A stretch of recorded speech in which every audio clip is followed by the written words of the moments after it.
Alors, on a eu ce matin des exposés extrêmement brillants qui nous ouvrent beaucoup de perspectives, qui nous compliquent un peu la vie, parce que ça a été dit dans l'assistance, effectivement, finalement, d'un côté, on veut des diagnostics très précis, et de l'autre côté, on s'aperçoit que tout ça est très intriqué, et que justement, il n'y a pas de diagnostic très précis, parce qu'on est dans le neurodéveloppement, avec tout ce que ça comporte, qui fait que finalement, chaque enfant a son propre diagnostic. Donc il faut que nous fassions avec tout ça pour pouvoir effectivement proposer des prises en charge qui sont des prises en charge qui doivent être absolument précoces. Le professeur Bonnet-Briot nous l'a montré. Hein, tout se passe en fait presque avant la naissance. Donc il faut vraiment qu'on intervienne très tôt, mais à un moment où justement des difficultés qui paraissent très différentes peuvent donner une symptomatologie qui est très proche. Trouble du langage, trouble de l'attention, déficience intellectuelle, trouble du spectre autistique. Finalement, chez un tout petit bébé, on a des signes, on se dit il se passe quelque chose. Ce bébé, il n'a pas un développement tout à fait satisfaisant, mais pour faire un diagnostic précis, c'est difficile. Et aujourd'hui, les parents, et on le comprend à juste titre, sont en demande de diagnostic précis, diagnostic qu'on ne peut pas faire. Il y a de plus en plus d'éléments de tests, de choses comme ça, qui font que, et nous les voyons dans nos consultations arrivées, les parents ont fait plein d'évaluations avec des neuropsychologues, etc. Et alors je suis ça, je suis ça, je suis ça, je suis ça, parce qu'en bas de chaque bilan, il y a un diagnostic qui a été précis. Et en fait, tout ça doit s'intégrer face à un enfant et de comprendre comment on est arrivé à ces troubles paraît l'objectif principal, parce que tant qu'on n'a pas compris ça, la prise en charge ne peut pas être adaptée, et elle est effectivement, alors c'est peut-être pas de la médecine de précision, mais un peu quand même, elle doit être véritablement adaptée à l'enfant. Alors de quoi parle-t-on? Là, je vais enfoncer des portes ouvertes. Simplement, le DSM-5, qui est donc le document diagnostic de diagnostic de l'Académie américaine, on est au DSM-5, et à chaque fois ça change. C'est-à-dire qu'à chaque fois, on sépare les choses, on les regroupe, on les resépare, etc. La classification actuelle, elle est celle-là, où vous voyez que les troubles du spectre autistique regroupent un certain nombre de pathologies qui étaient avant séparées. On a par contre sorti le syndrome de Rett, et clairement, j'en ai encore vu deux la semaine dernière, deux petites filles de 2-3 ans, clairement, elles ont une très bonne communication, même si donc c'est pas la même chose. Et puis les troubles de la communication pragmatique, c'est-à-dire effectivement des enfants qui parlent mais qui n'utilisent pas la communication du langage. Alors ces troubles neurodéveloppementaux, leur étiologie est complexe, on l'a bien vu ce matin, et effectivement il faut que ces symptômes soient présents de manière très précoce. C'est pas dans ce sens. Alors, c'est un phénomène de santé publique, effectivement. Vous voyez, les chiffres en 2009, c'était 2 pour 1000. On nous parle maintenant de 1%, donc ça se multiplie. Mais comme on a appris ce matin que nous étions tous un peu autistes, on comprend que ces chiffres vont continuer à augmenter, en sachant que finalement, dans ces troubles neurodéveloppementaux, qu'est-ce que c'est qui fait la pathologie? C'est finalement l'inadaptation à la société. Voilà. Un trouble déficitaire de l'attention, quand est-ce qu'il devient pathogène? C'est quand il a des retentissements majeurs pour l'enfant dans sa vie sociale, dans sa vie scolaire, dans sa vie familiale. Après, le même trouble peut parfaitement être intégré sans problème quelque part et dans un autre environnement devenir pathogène. Ces troubles neurodéveloppementaux, nous sommes dans cette situation. Le diagnostic est donc purement clinique. Et effectivement, aujourd'hui, on comprend de mieux en mieux, même si beaucoup de choses restent nécessaires à connaître, un peu plus comment tout ça fonctionne. Ce qui est sûr, c'est qu'il n'y a pas de traitement curatif simple, et que l'approche, elle doit être pluridisciplinaire. C'est ce qui s'est développé quand même ces dernières années, c'est qu'on n'est plus face à un individu, si brillant soit-il, on est face à une équipe qui va pouvoir évaluer les différentes compétences ou déficiences de l'enfant. Qu'est-ce qui doit nous alerter chez le nourrisson pour se dire il y a quelque chose qui ne va pas? La première chose qui doit nous alerter, c'est probablement pas notre œil clinique. Ce qui doit nous alerter, c'est ce que nous disent les parents. Et effectivement, dans 90% des cas, les parents ont repéré quelque chose. C'est vrai, bien sûr, dans ces troubles neurodéveloppementaux. C'est vrai aussi chez l'enfant hémiplégique, avec une hémiplégie congénitale, où un maman se dit « mais c'est quand même curieux, il se sert que ça ». Et on lui raconte que non, mais c'est parce que la grand-mère était gauchère ou droitière, etc. Et effectivement, cette inquiétude des parents ou des professionnels, parce que les professionnels sont de plus en plus, mais je dirais qu'ils sont arrivés un peu après la bataille quand même, les professionnels de l'enfance, cette inquiétude des parents, elle doit être prise en compte. Effectivement, c'est jamais du 100%, mais l'expérience m'a montré que réellement, les mamans, dans la majorité des cas, ont repéré quelque chose. Ils ne savent pas l'analyser. Et là, on leur dit non, madame, vous inquiétez pas, vous savez, on est tous différents, etc. L'autre chose qu'on leur dit, et ça, on l'a tous dit, je pense, nous médecins, parce qu'elle nous a dit, vous savez, cet enfant, il allait bien jusqu'à 1 an. Puis à 12 mois ou 13 mois, alors pour peu que la grand-mère soit morte à ce moment-là, forcément, on en fait une relation de cause à effet, il a commencé à se dégrader. Alors, avec notre mauvaise foi habituelle, on s'est dit non, cette maman, elle n'avait pas vu les choses, puis elle les a vues parce qu'elle a été un peu ébranlée par la mort de sa mère, etc. Et elle s'est aperçue à ce moment-là, puis il était plus grand, mais il y avait des choses avant. Et puis on a maintenant, tout le monde a un téléphone portable, tout le monde filme à tort et à travers, et on voit beaucoup ces films familiaux. Et effectivement, il se passe des choses qui ne sont pas aussi claires que ça. C'est-à-dire qu'il y a des moments où effectivement on ne voit rien, et puis à un moment donné, boum, ça arrive. Pourquoi ça arrive ? Pour l'instant, il y a encore beaucoup d'inconnus. Mais ça, c'est véritablement la première chose. Le deuxième signe d'alerte qui est tout à fait majeur, c'est une régression, quel que soit le domaine dans lequel cette régression intervient, quel que soit l'âge dans lequel ça intervient. Et le troisième élément qui est important, c'est effectivement, vu l'importance de la génétique, même si là encore on ne connaît pas tout, l'existence d'autres situations familiales, autisme, déficience intellectuelle ou troubles neurodéveloppementaux dont on nous a bien montré qu'ils étaient très associés. Alors, si on veut aller après dans le détail, mais je dirais que ça c'est déjà au niveau de la consultation, on va s'intéresser chez le bébé de 0 à 18 mois à ses compétences relationnelles, à cette faible réactivité aux stimuli sociaux, au gazouillis, au sourire de sa maman, avec un bébé qui, comme on nous l'a expliqué, on nous a expliqué pourquoi, effectivement, il ne se calmait pas quand on le prenait au bras, il n'aimait pas être pris au bras, il ne recherchait pas le réconfort, bien sûr, puisque ce réconfort est en fait une majoration de l'inconfort. Et effectivement, cette difficulté d'attention conjointe, c'est ce que tout le monde connaît. Et puis le deuxième aspect, c'est la communication verbale ou non verbale, avec un enfant qui ne va pas rentrer dans un jeu. Le jeu, vous savez, au départ, c'est de la manipulation simple, et puis ensuite on imite, et puis ensuite on acquiert ce qu'on appelle le jeu symbolique, c'est-à-dire cette capacité des enfants à faire semblant. Mais tout ça, ces enfants qui ont ces troubles neurodéveloppementaux, ces troubles du spectre autistique, ont beaucoup de mal.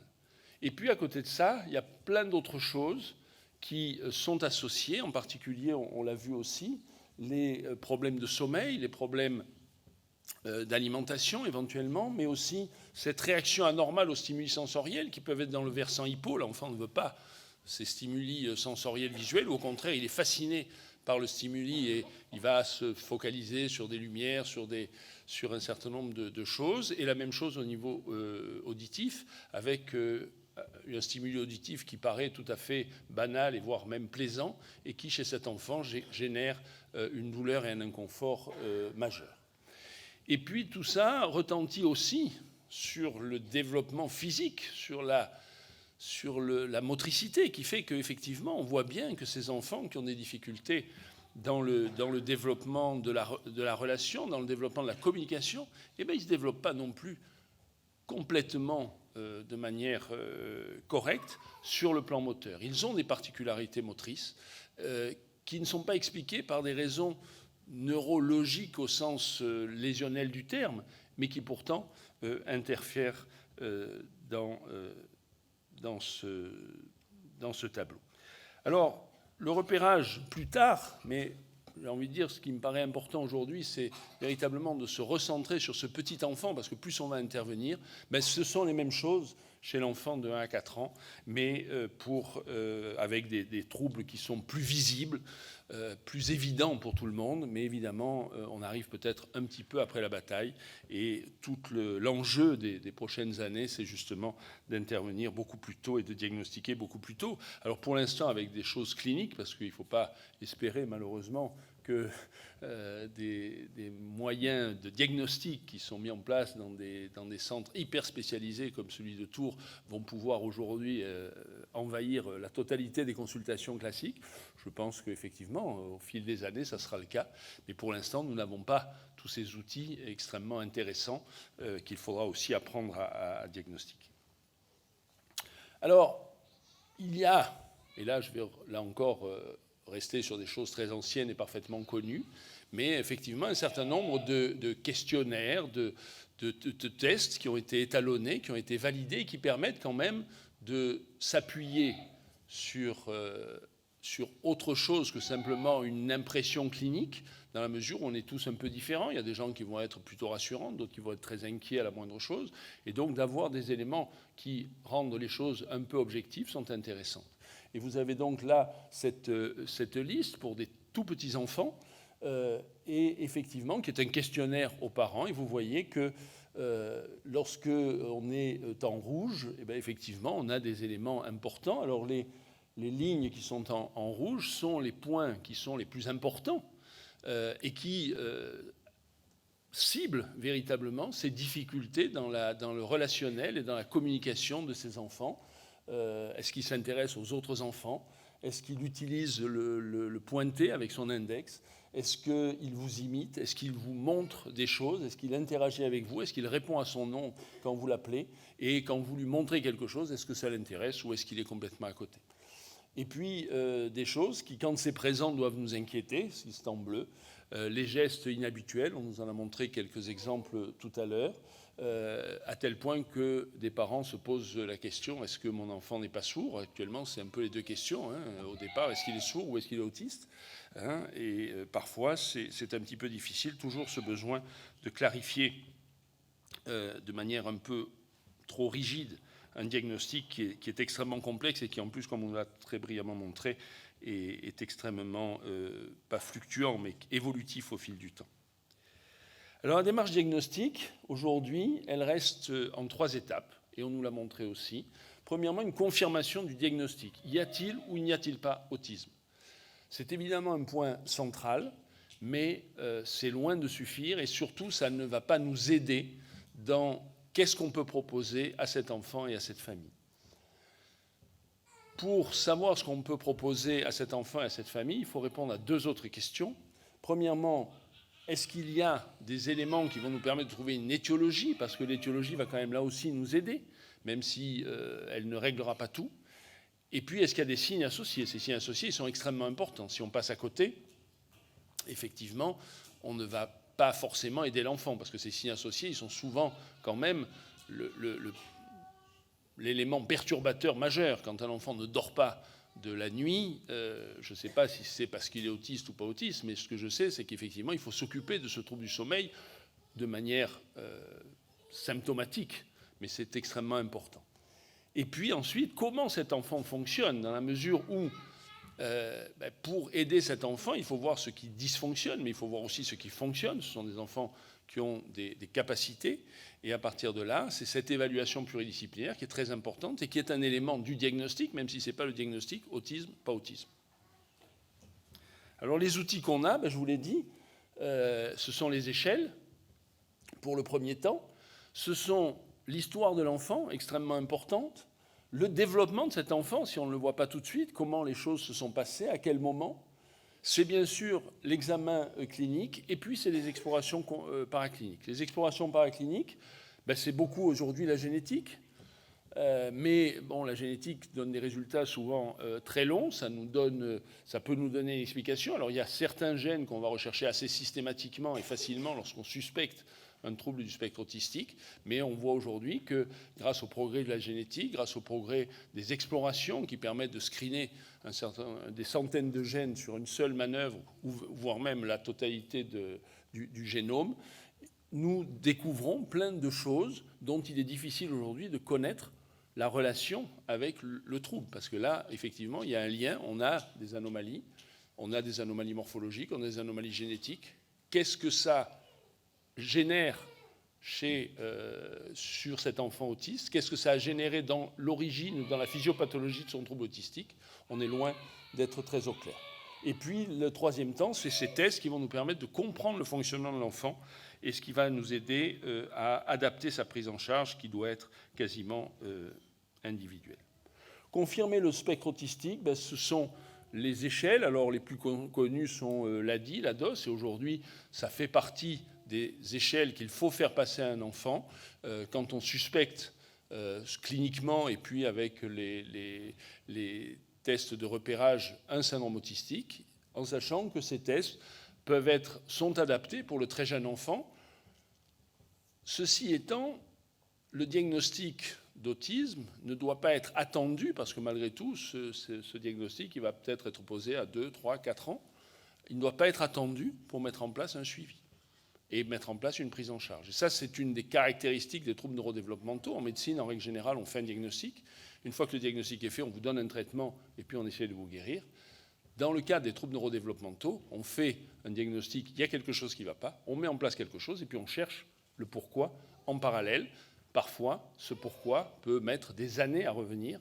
J'ai encore vu tout à l'heure une famille dont j'avais suivi une petite fille il y a de nombreuses années qui m'a dit « Mais vous savez, on a trouvé, ça a pris 7 ou 8 ans et on est tombé sur quelque chose grâce à ces nouvelles techniques que nous n'avions pas. » Et qui fait que, et si on avait attendu d'avoir ce diagnostic pour proposer une prise en charge, évidemment, cet enfant aurait eu un développement bien moins bon que celui qu'elle a. Ce qui est sûr, c'est qu'il faut utiliser des tests complémentaires pour les différents domaines du développement, même pour confirmer ce spectre autistique, et faire un diagnostic différentiel, parce que très tôt, il y a beaucoup de symptômes, beaucoup de maladies ou beaucoup de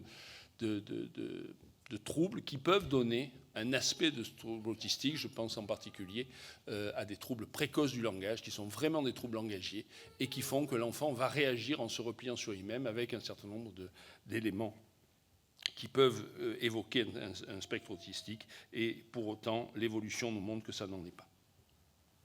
Alors, ce score de la CARS qui va scorer, qui va nous dire on est dans l'autisme sévère, on n'est pas dans l'autisme, en fonction de 15 items qui sont scorés chacun entre 1 et 4, selon l'échelle que vous avez sur votre droite. Et vous voyez que les 6 premiers sont particulièrement importants et qu'on peut retrouver en évaluant ces 6 premiers domaines, toutes les particularités comportementales de l'enfant autiste. Les 3 autres interfèrent dans la sensorialité, qui effectivement, là encore, est perturbée. Les autres sont beaucoup plus générales et voient dans quel cadre syndromique nous nous situons. Si on est au niveau de l'étiologie, en rentrant un petit peu dans les détails, il faut bien sûr rechercher les antécédents familiaux, ainsi que tous les antécédents pré- et périnataux, même si, pour l'instant, le lien entre des naissances un peu difficiles ou d'autres éléments de la grossesse ne sont pas établis de manière claire.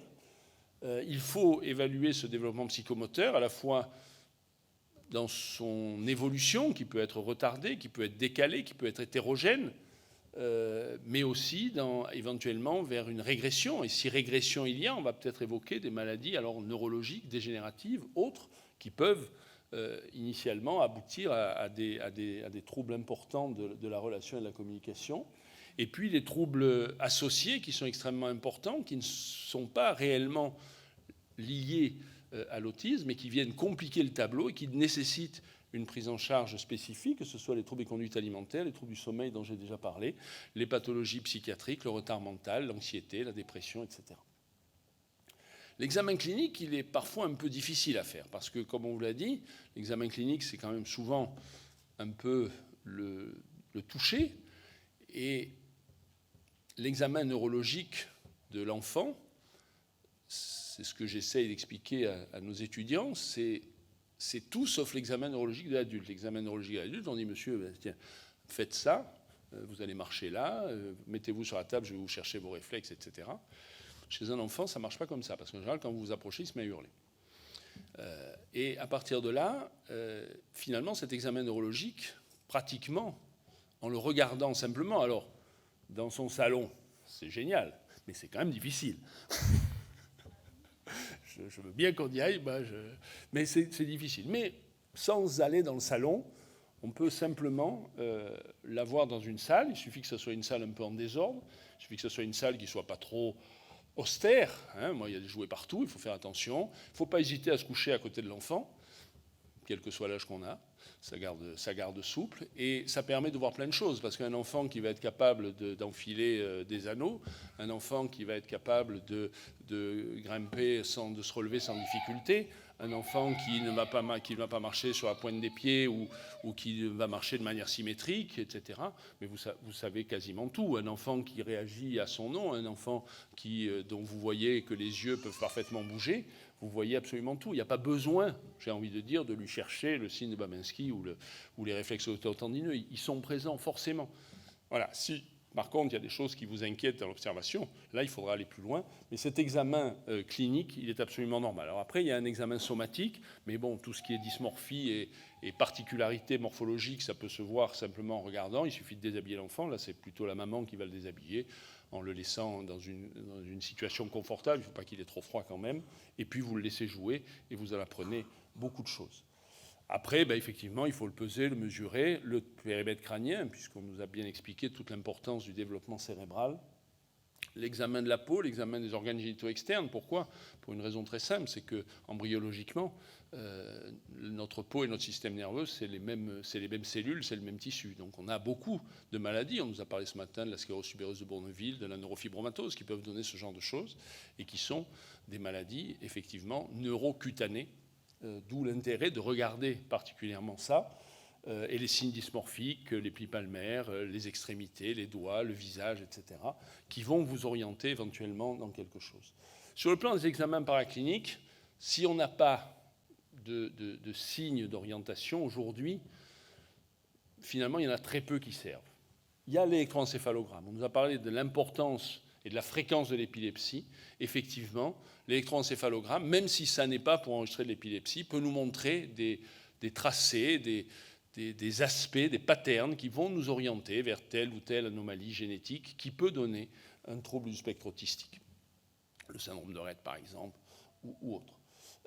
L'IRM est intéressante, elle peut nous faire découvrir des choses. Je dirais qu'elle a plusieurs intérêts. Premièrement, c'est qu'aujourd'hui, avec les techniques, donc l'IRM, on peut l'avoir, la morphologie, c'est l'IRM que vous avez peut-être passé les uns les autres, où on voit votre cerveau sur des films ou sur des plaques.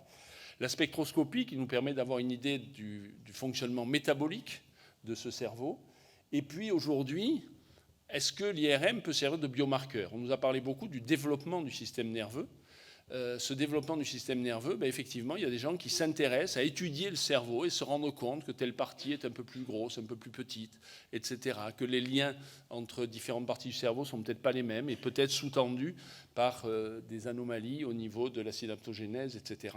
Simplement, ce qui rend les choses difficiles, c'est que là, on est dans les troubles des fonctions supérieures, qu'il n'y a guère que les humains qui ont ces fonctions supérieures et que tout ce qu'on nous a montré sur des coupes où on a vu cette synaptogénèse, c'est malheureusement sur des pièces anatomiques.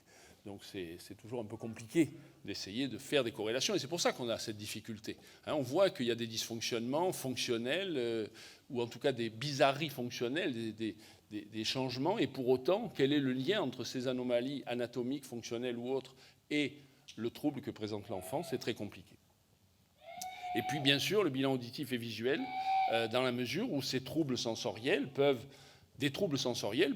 aussi générer des troubles des interactions, du développement. Et donc, ça doit être fait de manière quasiment systématique, en dehors du bilan génétique. Pour le reste, il faut être guidé par quelque chose, sinon c'est chercher une aiguille dans une botte de foin, et ça n'a pas beaucoup d'intérêt. Alors dans l'étiologie, effectivement, mais je ne répondrai pas plus à la question que Mme Brio. Clairement, il y a des facteurs génétiques. Aujourd'hui, on connaît des dizaines et des dizaines de gènes, soit des anomalies chromosomiques, soit des anomalies géniques, etc. Et je le répète, les moyens d'exploration que nous avons aujourd'hui nous permettent d'en découvrir quasiment tous les jours.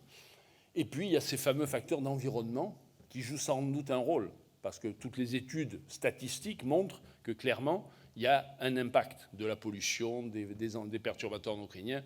Aujourd'hui, on est au début de découvrir, c'est un monde à part entière. On a parlé tout à l'heure de la microbiologie intestinale. Donc, vous voyez, on voit bien que tout ça est d'une complexité extraordinaire, ce d'autant plus que, est-ce que ces facteurs agissent directement sur un neurone, etc., ou est-ce que ces facteurs agissent sur l'expression d'un gène en plus ou en moins? C'est tout le principe de l'épigénétique. C'est-à-dire, en gros, pourquoi tel gène va s'exprimer de telle manière chez un et pas chez l'autre. Et ça, on le voit dans beaucoup de maladies chroniques, où clairement, on a l'impression qu'ils ont la même chose, et pourtant, ce n'est pas le même individu, ils n'ont pas les mêmes potentialités, etc.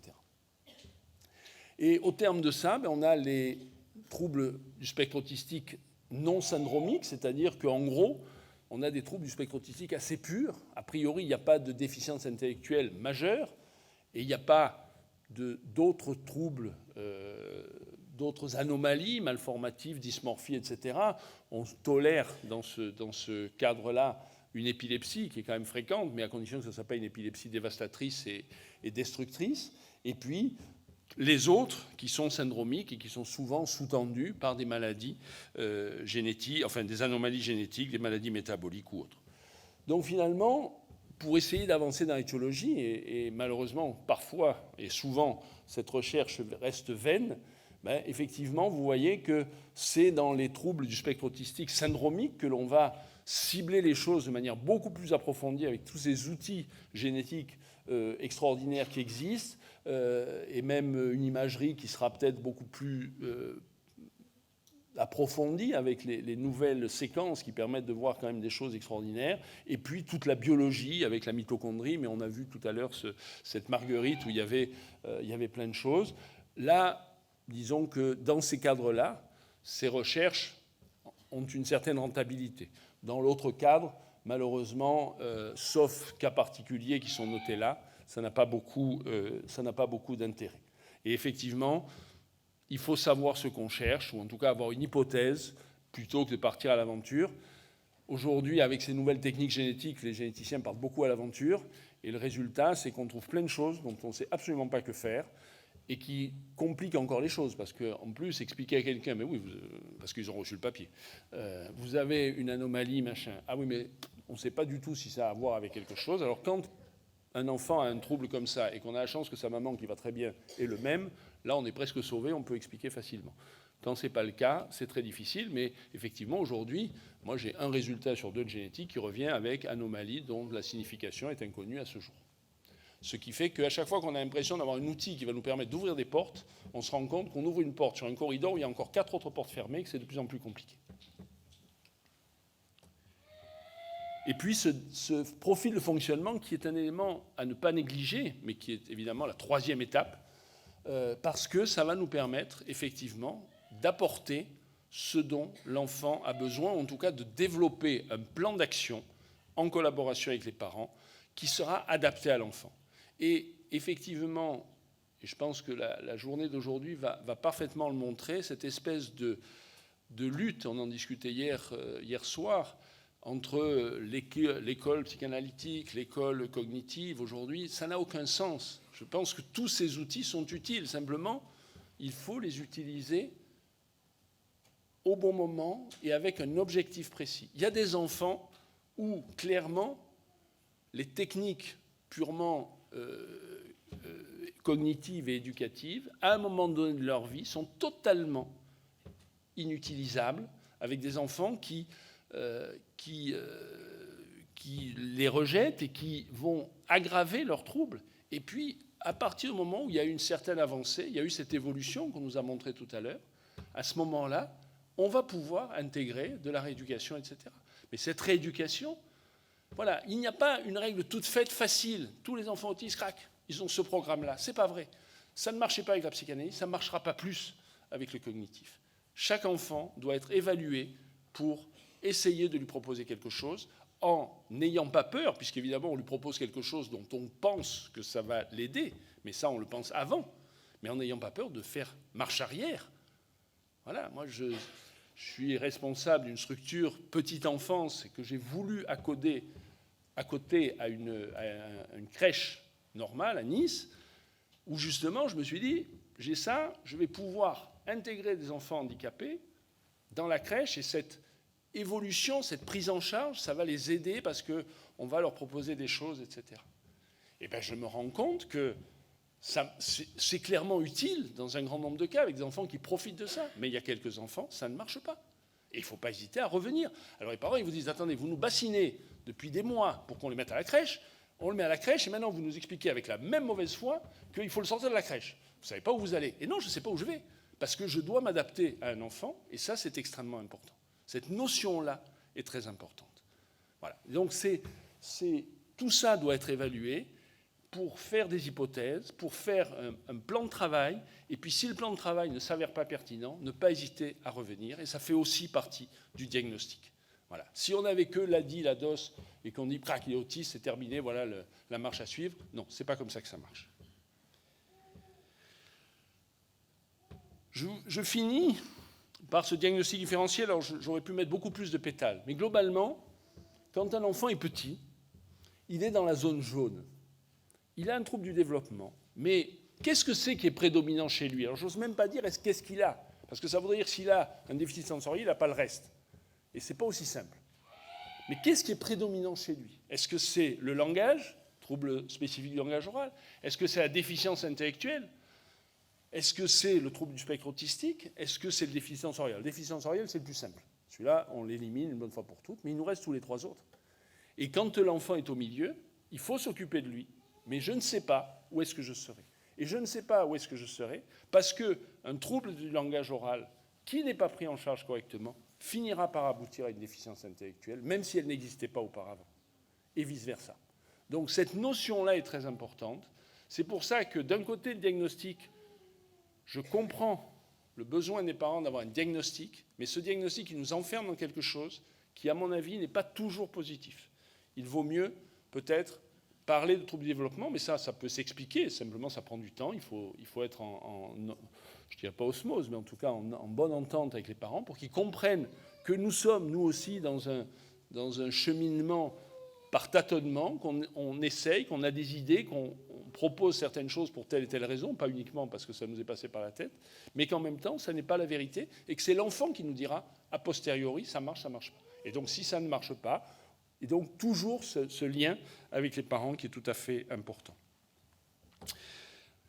En conclusion, c'est une pathologie en pleine expansion, et à chaque fois que je vais dans un colloque où je me dis je sais, je sors en me disant j'ai rien compris, c'est encore plus compliqué que ce que je pensais.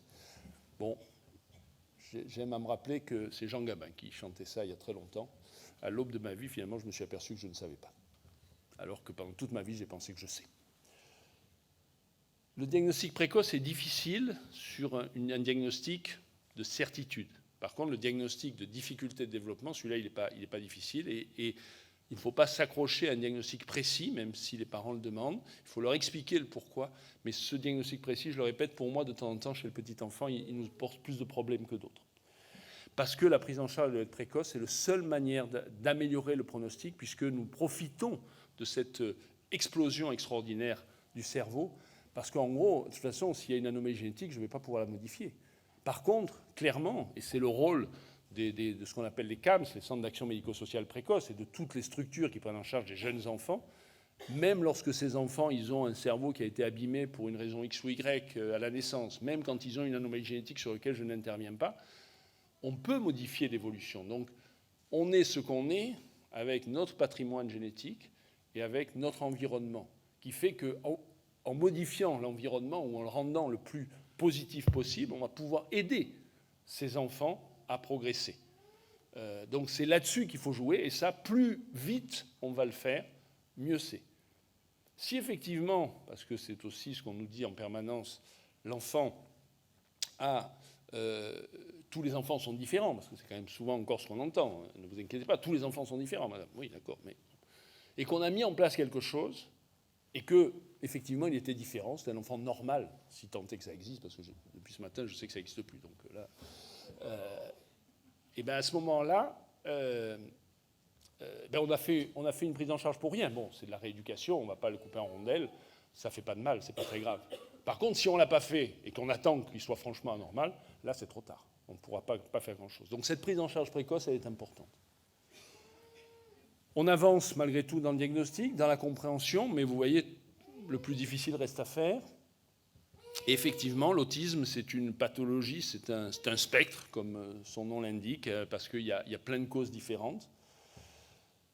Et à partir de là, il y a tout le champ de l'environnement, de sa responsabilité dans ce que nous sommes et de ce que nous allons devenir. Et ça, je crois que véritablement, on n'en est qu'aux prémices. Je vous remercie de votre attention.